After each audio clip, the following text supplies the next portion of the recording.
Mark your calendars this month for April 17th, business after hours at the Panama Country Club from 4 to 6 p.m. This business after hours this month is going to be sponsored by Commander Realty, Century 21. You've got a calendar on your table. Our sponsor this month is Florida Power and Light. We're so thankful for them. Say nice things to Vice President and General Manager of Florida Power and Light, JT Young, about Shane. Tell him how much we love Shane. We love Shane. Come on up. Oh, you doing it? No. Yes, let him go first. Y'all. All right, cool.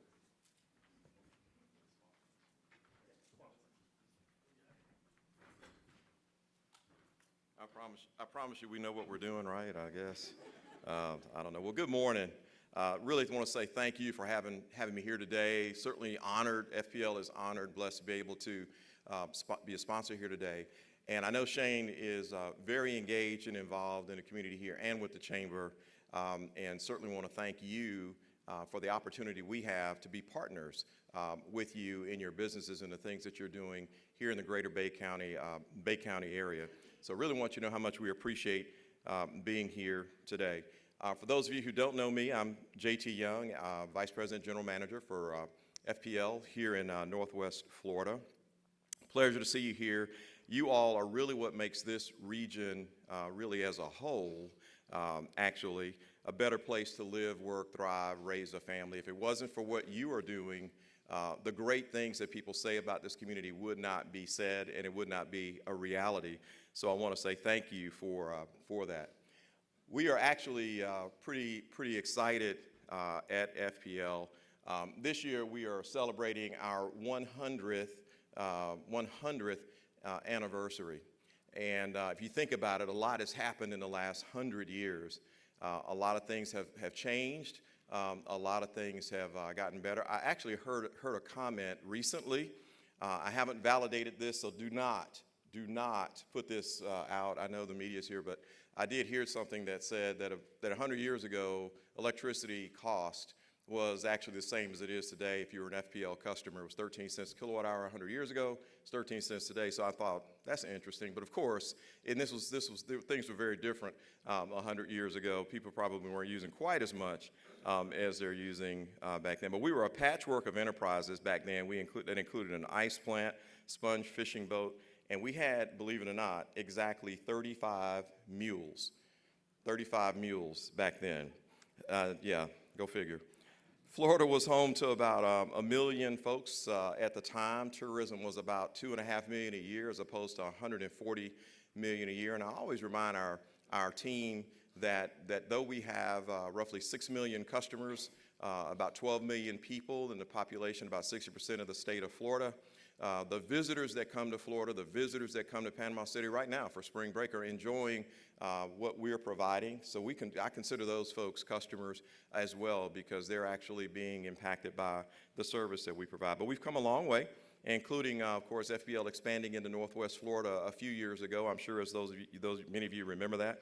We are working to continually build a stronger, more resilient system to reduce outage times and to speed our response in severe weather. And that's why we think and know that our FPL customers benefit from one of the states, and in fact, one of the nation's most reliable major electric systems of any utility across the nation.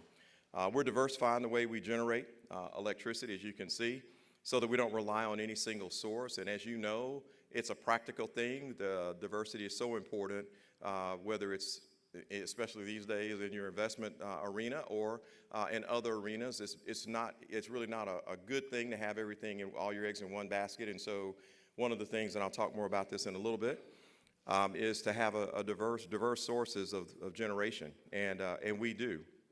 And that includes low-cost investment in low-cost solar and battery storage, and that helps us better protect customers from fuel price volatility. As you may know, fuel costs are passed through straight to our customers, and we do all we can to help mitigate the impact of price swings and fluctuations that you may see on your bill from fuel costs. And so that's one of the reasons why it's so important to have a diverse energy sources. We're committed to working more efficiently to drive costs down, and I'll talk more about that in a little bit. But just to keep this in mind, through a lot of smart investments and data-driven decisions and efficient operations, if you're a customer of FPL today, you are saving about $24 per month as a residential customer compared to an average utility. So in other words, if we were just an average utility today doing what an average utility across the nation does, your bill would be roughly $24 a month higher than it is today, and that's because of the effort that we've made in trying to make sure we're driving cost out of our business. Delivering on any of the priorities that I talked about may be easy, but it's really challenging to do all three, and that is diversifying our resources, having a reliable system, and keeping bills low. Delivering on all three is quite a challenge.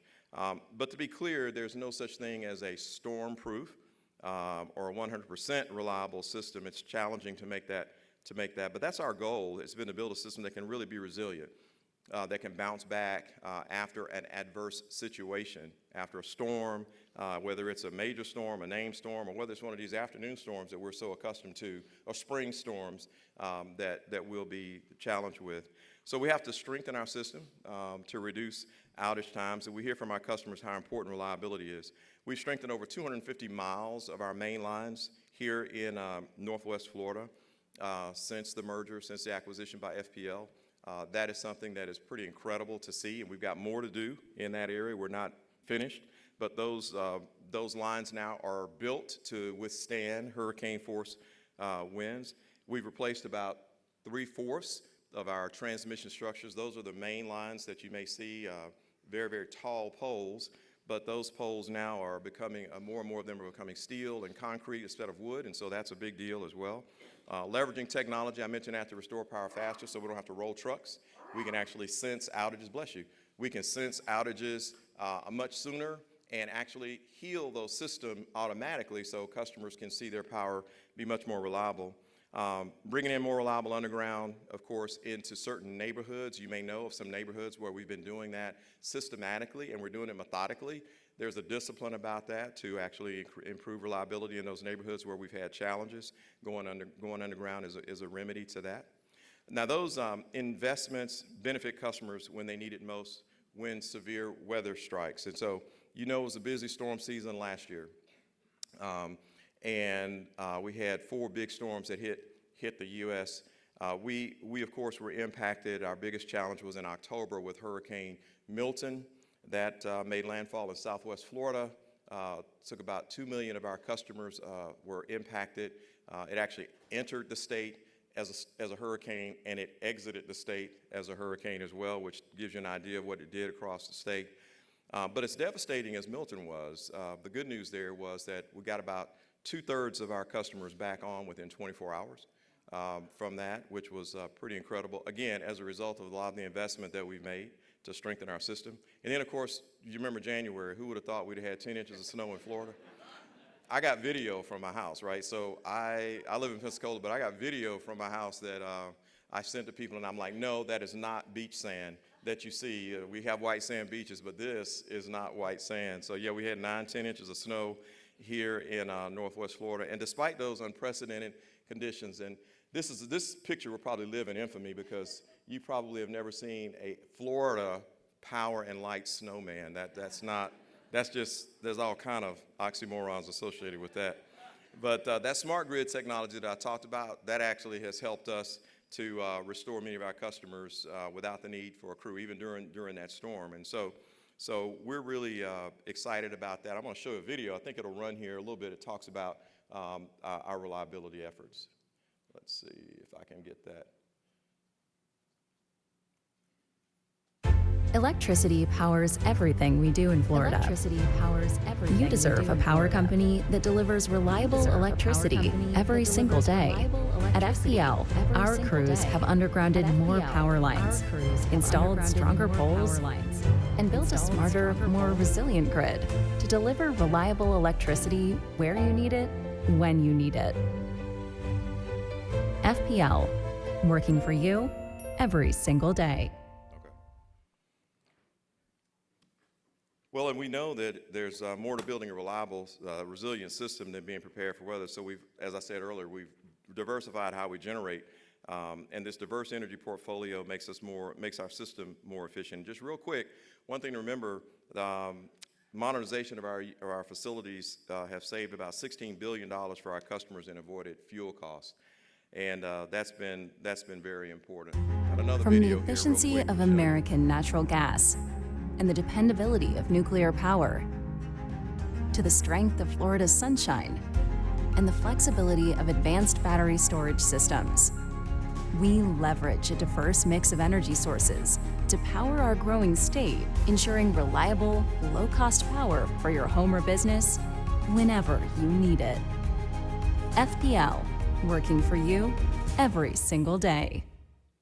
And I want to wrap up by talking about the importance of managing your energy costs and what we're doing in the community. And as you can see here, I won't cover all of this, but just as a reminder, costs today, and of course we are in now, we just recently filed for a rate case, which of course is a part of our response. We had a 4-year rate agreement that will expire at the end of this year. And so we're in right now to make sure that in January of 2026, we have new rates in effect to ensure that we can continue to deliver what we need to for our customers.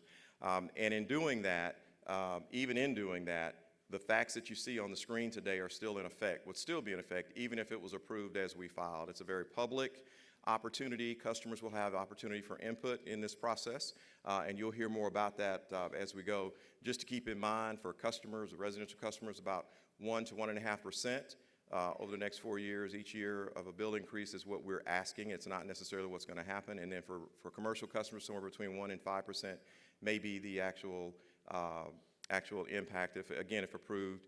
But then again, these facts are still true, would still be true. About 30% below the national average for your cost, and still one of the lowest in the state of Florida.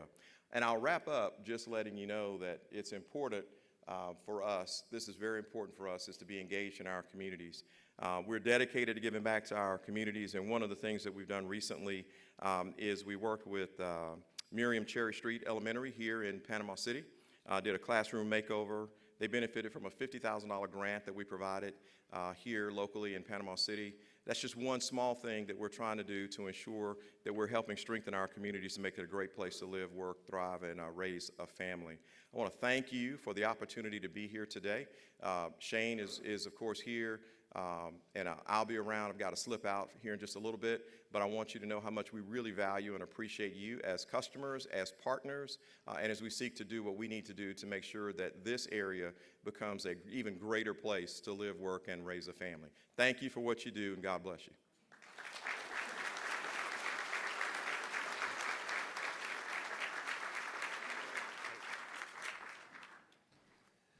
Thank you, JT. Thank you for being such a wonderful partner in the community, not just in terms of grants and doing, we've all seen what happens when we all lose power. But doing that, but also allowing your leadership team to give their time and talents to the community, like Shane. We certainly appreciate that. Speaking of Shane, you might have noticed Shane hasn't really been himself lately. He's been a little sad, a little downtrodden. Spent some time on the phone with him. He's been sobbing. Shane's an animal lover, particularly dolphins. And, the news coming out of Gulf World has been sort of upsetting, but I just want you to know, Shane, we're all here for you. We have a lot of hope that that place is going to be repurposed.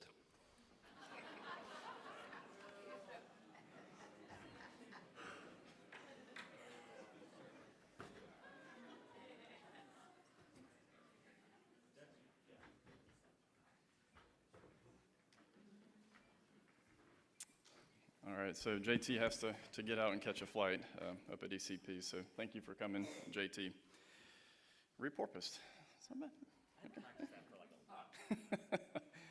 Okay, well, good morning, Bay County. On behalf of Patrick Chapin and the rest of the Bay County Chamber of Commerce staff, we welcome you to the April 1st Friday. As we get started today, I know JT just slipped out, but I want to thank him for being here, taking time out of his day. He's a very, very busy man and travels all up and down the state, so I appreciate him spending time with us here this morning. And also really for my employer, I mean, we are the sponsor today, but they do generously give me away to you guys, so I can donate probably, a quarter of my time or more back to this community. So that's a very important thing to our company. As we get ready for our program today, I do want to also thank Will for kind of coming alongside us and bringing, I don't know if you saw the Escalade out front. That's an all-electric vehicle. You probably walked by and didn't realize that it was not an internal combustion engine vehicle, but it kind of speaks to the industry and how it's electrifying the transportation sector. And the manufacturers are doing their part, number one, to make the vehicles more attractive so people want to drive them, and number two, addressing the range anxiety. So these vehicles, 10, 15 years ago, you might get 40 miles on a battery, and now you can get 300, 400, some of them 500 miles to a charge. So that's something that we're going to see more and more as electrification of the transportation sector happens. So also thank you, Lady Liberty, for emceeing today, and Uncle Sam over there, Alan, for donning the Uncle Sam suit, and we appreciate y'all taking time to do that. Also like to thank the Supervisor of Elections for being here. Obviously, we've got a race going on here, so we appreciate them being here and helping answer citizens' questions about how, voting information, how to get registered, and how to vote, and all that good stuff. And finally, I do also want to thank the electeds who are here and those whom are running. This is an important process, and I can tell you running in public service is not for the faint of heart. So I appreciate y'all kind of stepping out and taking leadership and serving our communities. And as we kind of look back, and I start in on, oh, that's a nice picture. Hey. As we look back at March and kind of some of the activities around the chamber, we launched the Vision Investors Program. So that's an exclusive opportunity to enhance your chamber membership and get additional benefits from that membership. We want to recognize our inaugural investors. You can see them listed there: Kramer Chevrolet, GMC, Buick, Cadillac, fill in the blank. CBC Construction, our friend Stephen Clements, dermatology specialist of Florida, Early Learning Coalition, Northwest Florida, Florida Power and Light, the St. Joe Company, and of course, System Service and Engineering. To learn more about what it means to be an Envision investor, just get with Patrick or one of the other chamber staff members. It's a new program that we really appreciate these folks coming along behind us and providing some additional funding to move the chamber to the next level. All right, and so governmental affairs. So the governmental affairs committee and members, we've had a busy couple of months. We actually were on the road this week to Tallahassee to meet with several state leaders. Someone from the House. We met with Commerce. We met with Water Management District and the governor's office.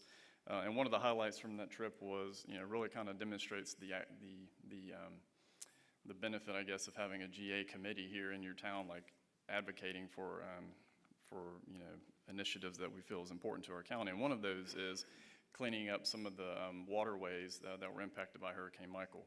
So the chamber had an initiative a few years back to get appropriation to study that issue that we were seeing in our community, but nobody else was really hearing about. It was causing flooding in some properties up on the north end of the county. And so we got that study funded, and they briefed us on that last year. And when we went back this year, we're happy to hear that they actually had the actual cleanup costs funded. So here, they're going to start, they've actually identified 4 contractors already, and they're going to start putting RFPs out to perform those waterway cleanups. So that's really going to improve the estuaries and kind of sort of the stormwater and rainwater drainage out of our county, and hopefully mitigate some flooding for folks up around Bear Creek and Bayou George.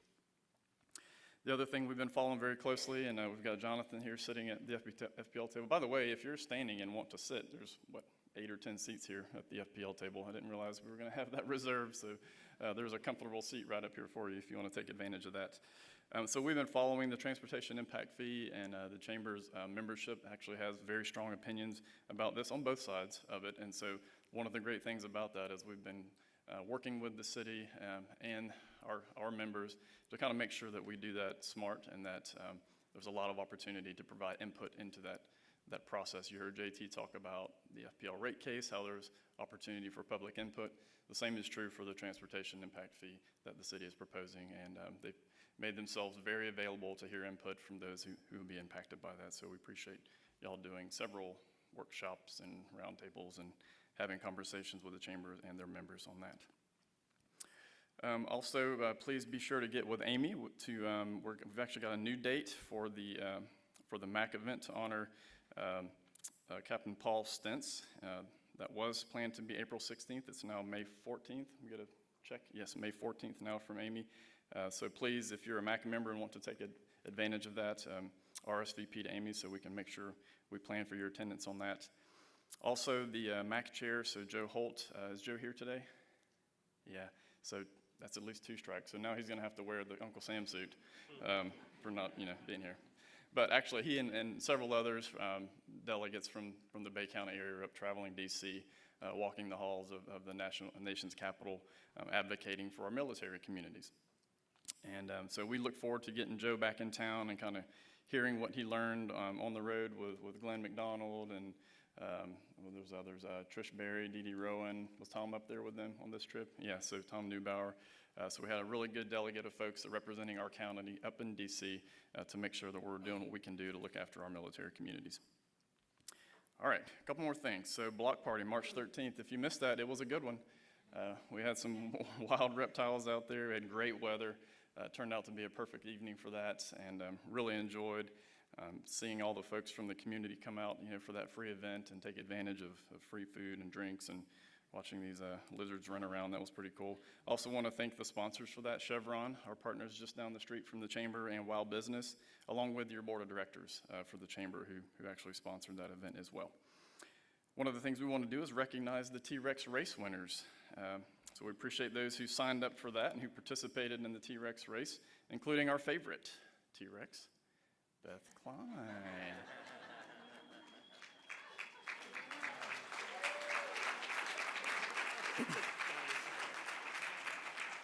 Yeah, if you can't read that in the back, the caption is Bay County, Beth Klein, dinosaur. Yeah. And so we appreciate Beth and all the other ambassadors that we have working day to day, giving their time to the Chamber to advocate for your Chamber, and they play such a vital role in welcoming new members and hosting events like grand openings and ribbon cuttings and your First Fridays as well. And so we appreciate the ambassadors for taking time and doing that. And so at this point, we want to do what we always do and recognize those ambassadors for doing running the good race for us and being the face of the Chamber. So if you would stand and be recognized.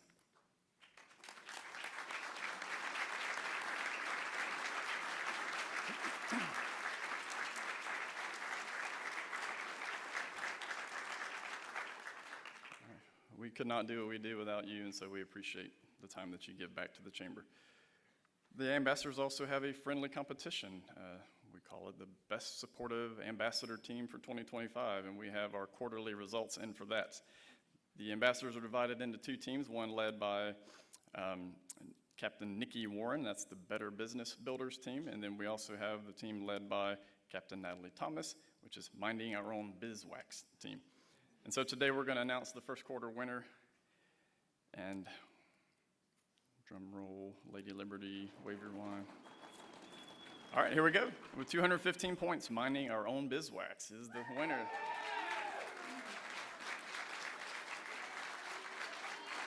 A friendly competition. I love it. I love it. Well, hopefully we'll see Better Business Builders next quarter, so time to step up your game. All right, congratulations. So if you would, Natalie, if you would join me, and where's our trophy at? Can you grab that? Is Natalie here? Yeah, come up here and. Oh. Yeah, VIP coming through. Hold it. Do you want to do it down there?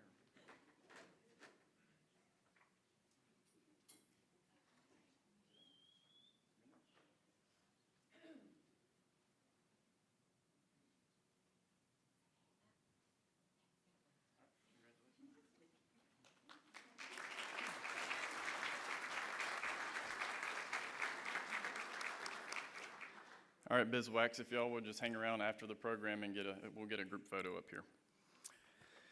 Okay, moving on. We also have our ambassadors. One of the great things that they do for us is recognize the Apple of Our Eye Award. I can never say that. I'm just going to give up on it. The Apple Award, right?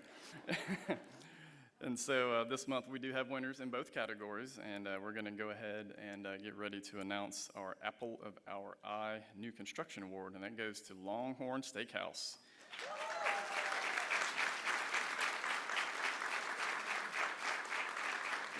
And here to accept the award is the general manager, Ms. Tammy Dunn.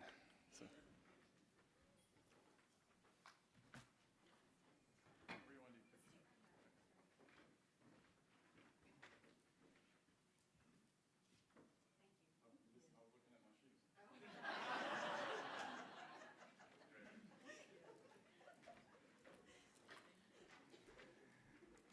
Yeah, I was taking pictures of my son at a lacrosse game with my dad. He drove up 4 hours to watch him play, and all the pictures, his eyes were closed. And I was like, what are you doing? So the next category we have is for the renovation. So the see, I told you I can't do it. I can't say it. Apple of our eye. Here we go. Beachy Beach Real Estate.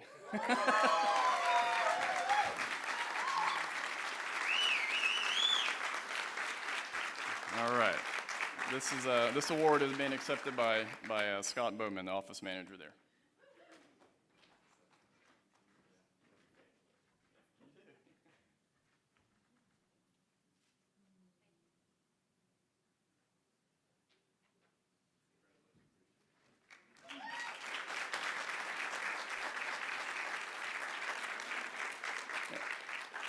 And we also want to thank broker owner Karen Key Smith and her partner Jennifer Bowman at Beachy Beach.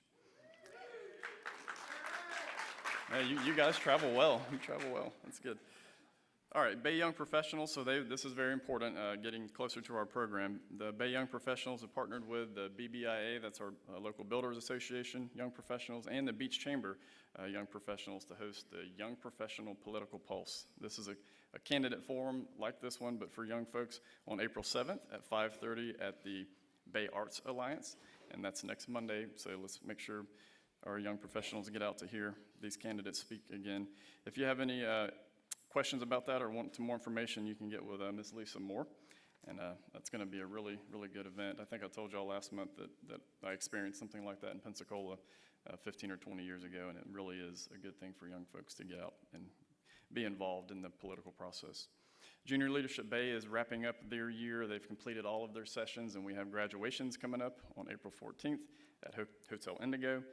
And at that time, we will be announcing a JLB scholarship, which will cover 2 years at Gulf Coast State College across the street and right here at FSU Panama City.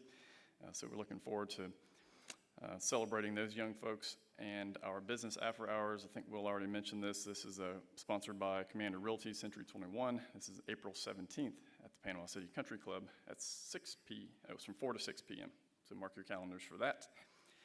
All right, here we go. Voting. Early voting runs April 14th through April 18th, with the election being held on April 22nd. There's no excuse for you not to get out and vote. And make sure you talk to our supervisor of election folks if you have any questions about that. And last but not least, mark your calendars for Tourism Appreciation Month. JT mentioned something about the tourists being part of our customer base, and I kind of like to think of this as celebrating the month that when all the spring breakers are gone. Yeah. Yeah. We'll give the beaches back to our local folks, right? Okay. So First Friday next month we'll feature both of our tourism partners, Destination Panama City and Visit Panama City Beach, and so we look forward to celebrating tourism next month, which also means that the Chamber will be having its annual golf classic, so that's Friday, May 16th for the golfers in the room at Legacy. All right, so make sure you're registering for that, whether you want to be a sponsor or if you want to put a team, a foursome in that, registration is now open for that. And now, finally, that's all I have for this month, so I want to thank you all. Thank you for your support of me as I kind of give back to the community in this role as your chairman, and feel free to reach out to me anytime if you have any questions or concerns or issues that you want to talk about. And so with that, I will give it back to Lady Liberty, Mrs. Willa Kramer.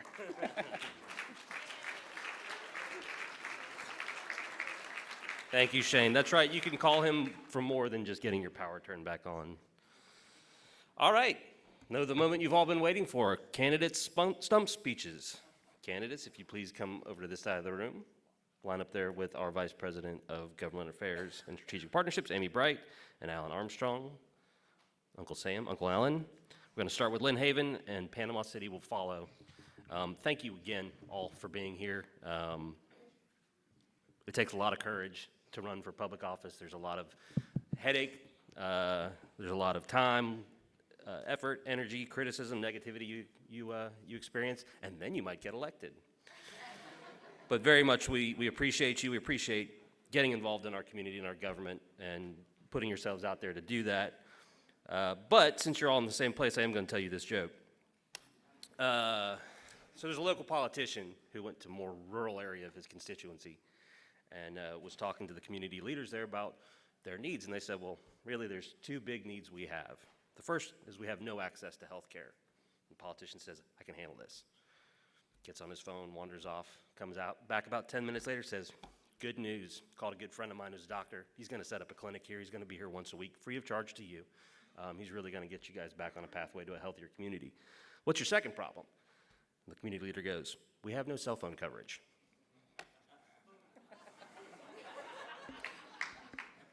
All right, all candidates running in the April 22nd election have been invited to join us today to present a stump speech. You will have 90 seconds. I'll be the timekeeper, but Alan's going to introduce you. I'll give you a 15-second warning. No negative comments about your opponents or, let's say, anybody else in the room. And should you go over the time, we will hit you with a cowbell. All right. Thank you, Will.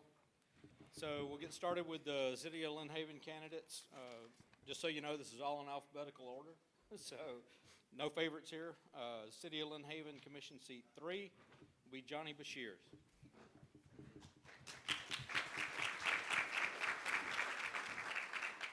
Hello, thank you for having me here today. And thank you mostly to the Chamber for what you do for the city and for the county and for all our businesses and people. I do want to thank you for fulfilling your purpose. I'm sorry. I'm a little glad that I'm not standing on an actual stump. This is my first stump speech, so bear with me a little bit. A little bit about me.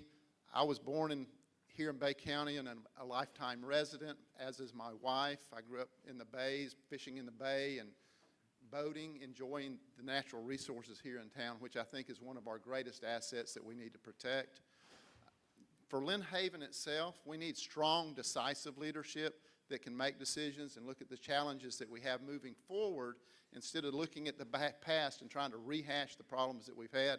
Let's accept where we're at, learn from those mistakes, and move forward. We have to make progress. We're about $30 million in debt right now, and we've got to address that. We have a sewage treatment plant we've got to upgrade, some major capital improvements that we've got to do.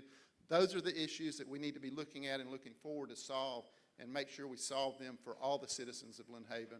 And going forward, that we plan for our future and for our children. I would like to tell you that I'm not going to tell you my qualifications. Please come by my table after the meeting, and I'll be glad to tell you what my qualifications are and what we can do, and I would love to hear your vision for Lynn Haven and for Bay County also. Thank you very much.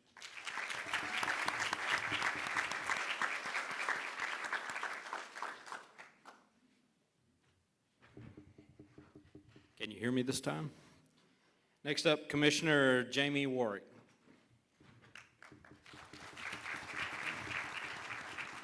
So first of all, thank you for the Bay County Chamber of Commerce putting this on so we can give us our speech or why you feel you should vote for us.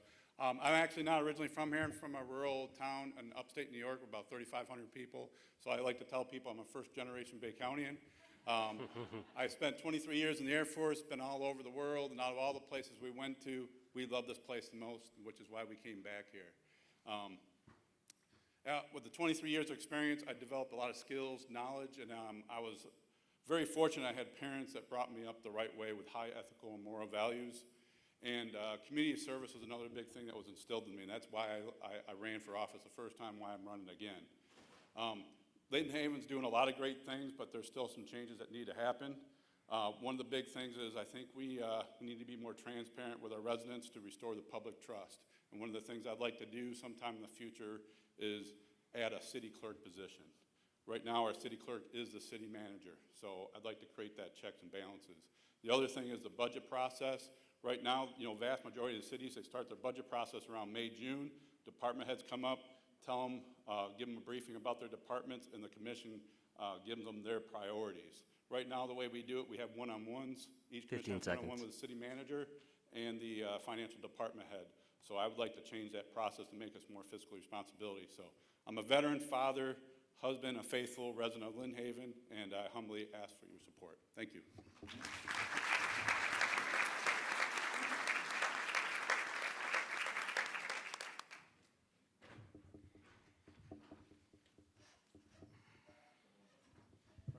There we go.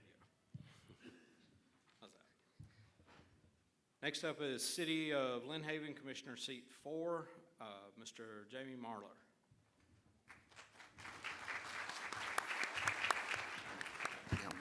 Good morning, everyone.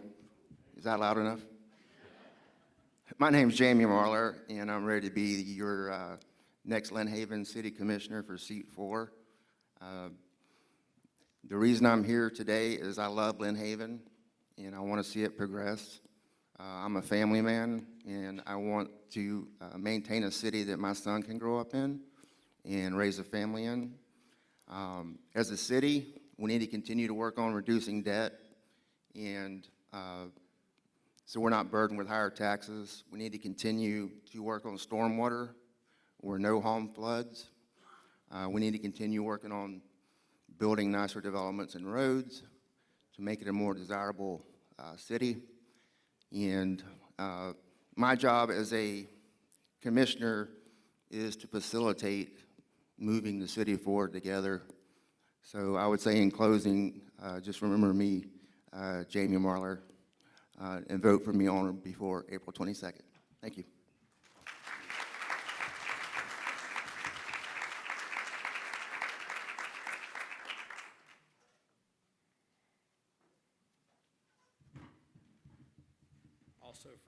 Also for City of Lynn Haven, Commission seat 4 is Jeff Snyder.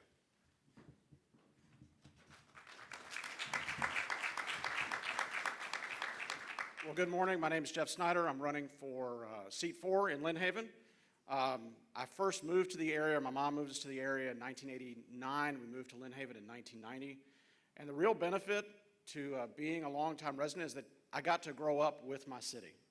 So when I moved to Lynn Haven, dirt roads were still very common. And so watching those get paved and take our steps into the 20th, or through the 20th, into the 21st century, has been a tremendous honor. Why I'm running because like some of our other candidates have said, I'm raising a family in Lynn Haven. I've got 4 children, 3 of them at Lynn Haven Elementary, 1 at Mowat Middle School. And when I was growing up, the common refrain for those of us that lived here and grew up here was, I cannot wait to get out of Bay County so that I can go and make my life. Because there's no opportunity here, right? We know that's not true, but that was ingrained in us. I didn't do that, not because I'm like Nostradamus or anything like that, but I entered the workforce, I built a life, and I want to make sure that my children have even more opportunities than I did. And how do we do that? We do that through empowering the citizens, being efficient with our resources, 15 and seconds. being effective, thank you, being effective with, as commissioners. Going to the problem, not waiting for the problems to come to us. So I appreciate your time. Thank you to the chamber. Thank you for what you guys do. Please vote for me on or before April 22nd.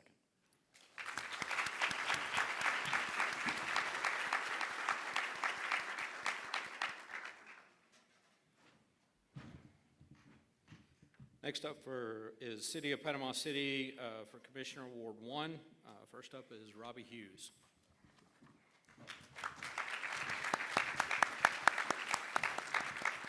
Hi, folks. I'm Robbie Hughes. Local guy, grew up in Panama City. Why am I running?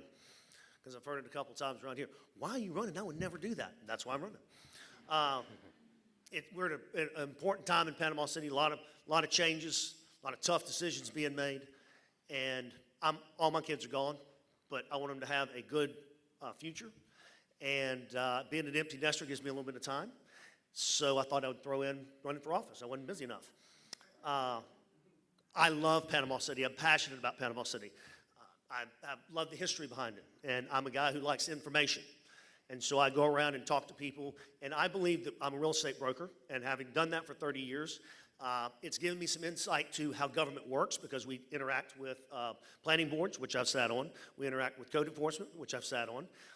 And then bringing these skill sets to City Hall, the business-minded business strategies, planning a budget, how to be a leader, all that needs to come into City Hall. We've got some leadership problems that need to be corrected. We've got some budget problems that need to be corrected. But overall, we've got a bright future. Let's take care of our infrastructure. Let's make sure that business-friendly City Hall gets new businesses to come to 15 town. seconds. Let's make it easier to be in business in Panama City. I humbly ask for your vote on April the 22nd. Thank you.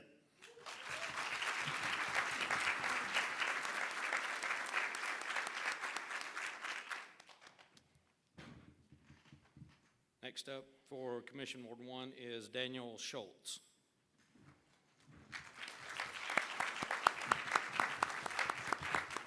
Good morning, everybody. My name is Daniel Schultz. I am so happy to be here. Thank you for the Chamber for putting this on. It's great to be back here at Florida State, my alma mater. Go Noles. I am a lifelong member of Panama City, specifically of Ward 1 and the Cove. I am a graduate from Bay High School, Gulf Coast State College, and Florida State of Tallahassee. I got my start in local politics when over the summer the City Commission wanted to pass a paid parking ordinance for downtown Panama City. They wanted to make all of the parallel spots on Harrison Avenue and on the side streets paid for 24 hours a day, 7 days a week, and they were partnering with a company who would have managed it, who would have made 60% of the total profits. So I ran a successful grassroots campaign with local business owners to stop it, and we were successful. Since then, I have graduated with a bachelor's in political science, and I was asked by local business owners on Harrison Avenue to run to have a representative to support them, someone who listened. When paid parking happened, it was very obvious that the current commission had not made enough of an effort to speak with local business owners, something that I made sure to do. If you vote for me, I can promise you the things that need to be done. We need to reduce spending, we need to prioritize reopening the marina, and we need to continue reducing the fire assessment tax. You vote for Daniel Schultz, you can count all three of those will happen. You can vote for me on or before April the 14th. Thank you so much. 22nd. You can vote early on the 14th.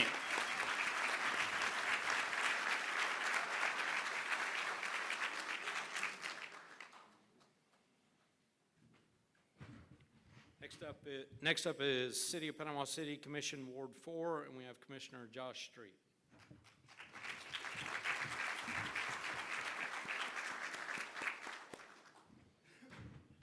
I'm glad you guys got to meet my uncle. So, just kidding.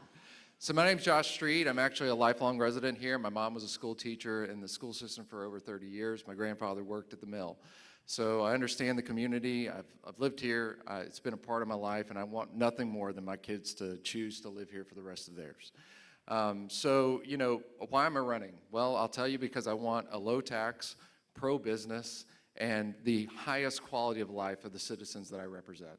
And if you look around what we've done over the last 4 years in St. Andrews, which are in the district that I actually represent, you've seen changes go along 98. You've seen infrastructure projects that are going on. Over 35% of the district that I represent is under construction right now, which is a whole set of challenges that come with that, and a lot of phone calls, and a lot of late evenings, and a lot of time spent with citizens. But that's what it's about. We went through something amazing during Hurricane Michael, and now what's happening is another something amazing. Every election, there's always something at stake. And I want to continue the progress that we've made as a community so that we come out better on the other side than we ever could have been as a result of the things that we've been through. That's what I want for my family. That's what I want for yours. That's what I want for your business. And I certainly hope I have your support on April 22nd. I'm Josh Street. Humbly ask for your vote. Thank you.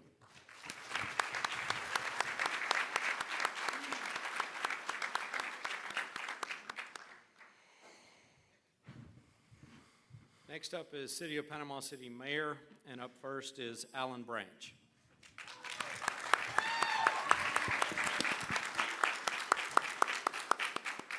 Lady Liberty, you look beautiful this morning. Thank you. You too.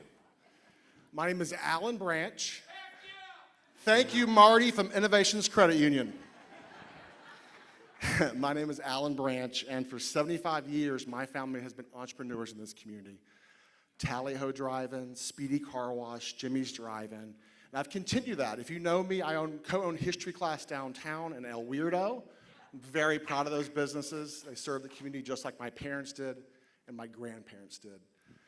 If you want to see the talking points of the campaign, go to the campaign website. I'm going to tell you about my heart. I love this town. I love this community. The success of one town is connected to another town. Panama City's beach's success is connected to our success, and Lynn Haven's in Callaway. We all don't live in Panama City, so you can't all vote, but you can encourage your friends who live in Panama City to vote. I want a town where no one leaves because the opportunities are better somewhere else. I want people moving here because the opportunities are here. I would love to serve this community as mayor. I would love to lift people up with my words. I would love to push things forward. We have come so far since Hurricane Michael. I'm so proud of us. 15 I need you seconds. to show up on April 22nd. I need you to get your friends to show up, and let's keep going. Let's keep moving forward. Thank you.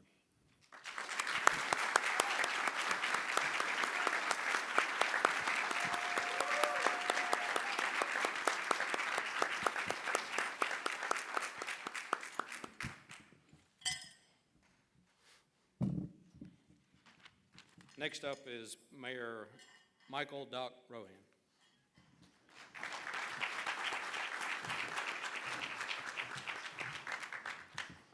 Good morning. Excuse me. Thank you all for listening. You're a very patriotic bunch, and I appreciate that. I ran for mayor 2 years ago, and I ran to save our boat ramp. I ran against the deep state. Panama City has a deep state. They wanted to do things different. They wanted to turn the marina into 30A, wanted to turn it over to a developer, and I'm proud to say that the people listened to me, and we have the boat ramp. Though the boat ramp is under assault, people say, well, Doc, why are you running again? You get constant 4-to-1 votes. That's true. I get constant 4-to-1 votes because Panama City has a deep state, and they want to take control of this again. I feel like President Trump with an out-of-control legislature. So I make proposals, they vote me down. So, Doc, what are you going to do? Well, I'll tell you what I'm going to do. 2 like-minded people came to me and said, I want to help you. Demetrius Reese, he's running in Ward 4, and Ed Young is running in Ward 1.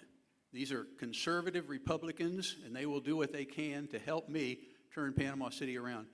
We get a monthly statement, and Jan Smith, our clerk, says at the end of this fiscal year, we're in deep trouble. We will be 15 living seconds.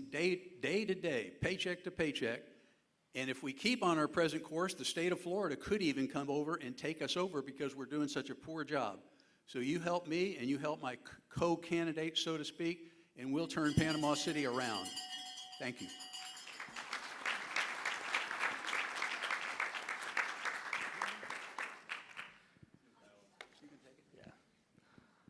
Let's give all of our candidates one more round of applause.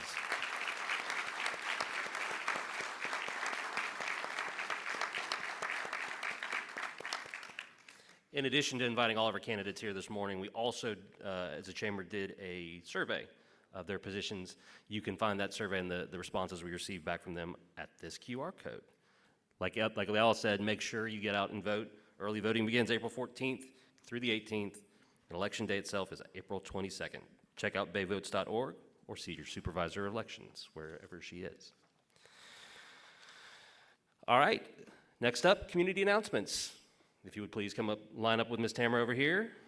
Announcements are limited to charitable, nonprofit organizations. It is extremely important that you limit your announcement to 15 seconds and no for-profit business announcements, 1 announcement per person per organization.